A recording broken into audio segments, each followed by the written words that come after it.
Sa video na ito ay pag-uusapan po natin ngayon ang isang napakainit na balita dito sa mundo ng Pi Network. At ito po ay ang official arrival ng tunay na Pi coin. Ayan.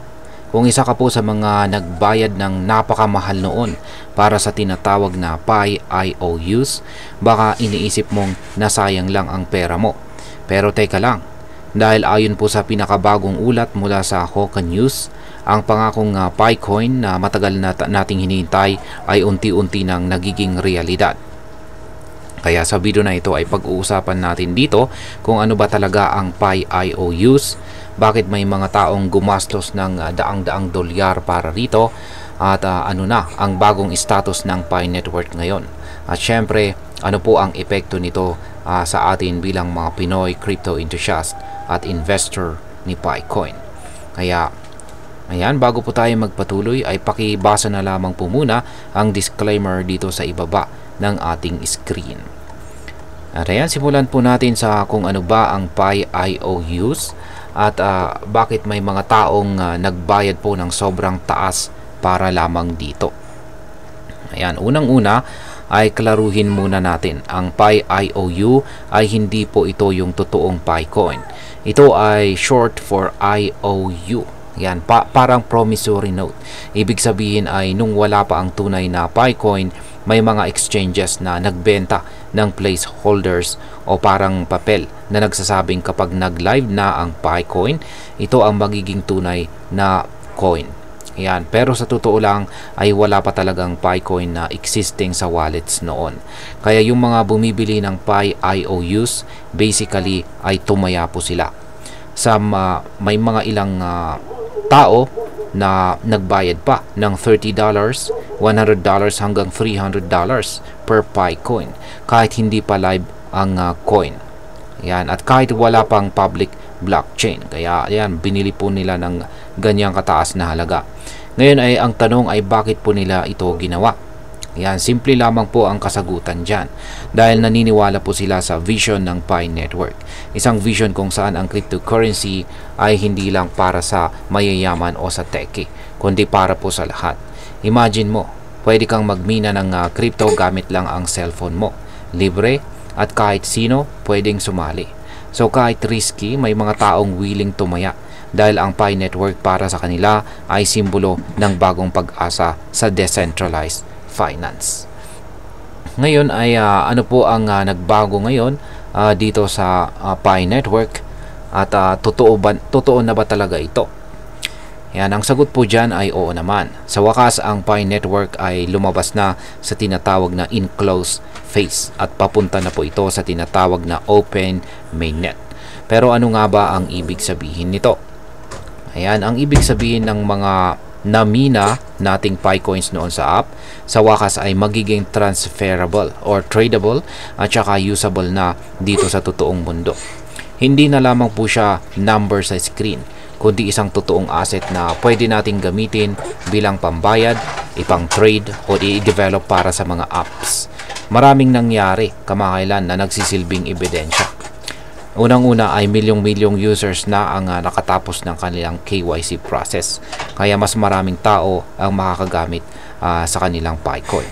Pangalawa ay may Pi browser na kung saan ay may mga dApps o decentralized applications na ginawa mismo sa Pi ecosystem. Pangatlo ay may mga negosyo sa Asia, Africa, Europe na tumatanggap na ng Pi coin bilang bayad sa produkto at saka serbisyo. At panghuli ay patuloy po ang trabaho ng Pi Core team para sa decentralization at saka scalability ng network. Ibig sabihin ay hindi na ito puro hype. Unti-unti na pong nagkakaroon ng real world use cases ang Pi coin. At kung noon ay puro sana, ngayon ay nandito na. Ayan.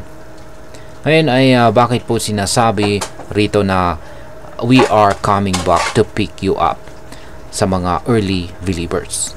Yan, madalas po nating marinig ngayon sa social media ang linya na we are coming back to pick you up. Ang ibig sabihin po nito ay hindi nakalimutan ang mga unang naniwala. Lalo na yung mga bumili ng Pi IOUs noon kahit walang kasiguraduhan. Hindi man nila agad nakuha ang value ng kanilang binayad, ngayon ay parang sinasabi ng Pi community na hindi kayo nagkamali. Tama ang ginawa ninyo. At ngayon habang papunta na sa open mainnet ang Pi Network, sila ang mga makikinabang ng malaki. Kasi sila po ang unang nagtiwala noong hindi pa uso ang Picoin, noong wala pang tunay na halaga sa market. Kaya mula po sa joke ng iba, ngayon ay pinapakinggan na sila. From whisper to collective voice, yan po ang power ng isang community na naniniwala. Ngayon ay ano naman po ang kahulugan nito sa mundo ng DeFi o Decentralized Finance. Ngayon na may tunay ng Picoin at saka upcoming open mainnet, papasok na ang Pi Network sa mas malawak na mundo ng DeFi or Decentralized Finance. Pero bakit po mahalaga ito? Kasi ang Picoin ay ginawa para sa mga taong wala sa mainstream finance. Yung mga walang bank account, yung walang high-powered computer, yung mga hindi kayang sumali sa Bitcoin mining o mag-invest sa Ethereum. Ang Picoin ay gateway para sa mga taong nais maging parte ng bagong digital economy. Peer-to-peer po ang sistema, walang middleman at pabor po sa community ang design ng network.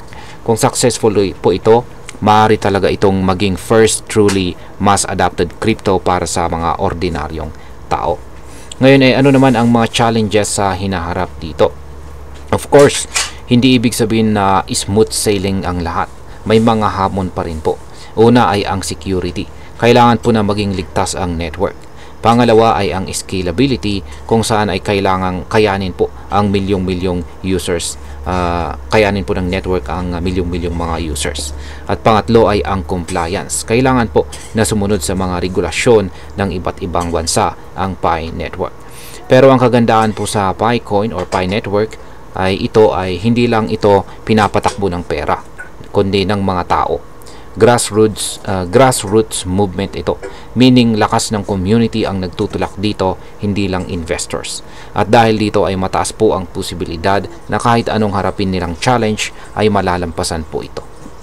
Ngayon ay pag-usapan naman po natin ang posibleng maging epekto nito para sa atin bilang mga Pinoy crypto traders at investors ni Picoin.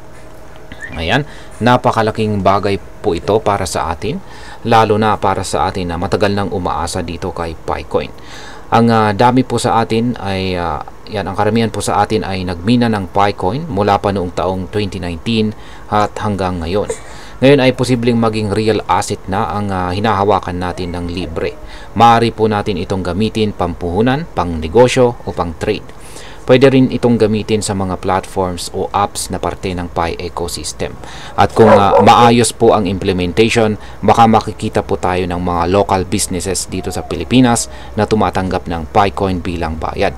Hindi malayo na maging isa ang Pilipinas sa mga leading countries pagdating po sa grassroots crypto adoption gamit ang Pi Network.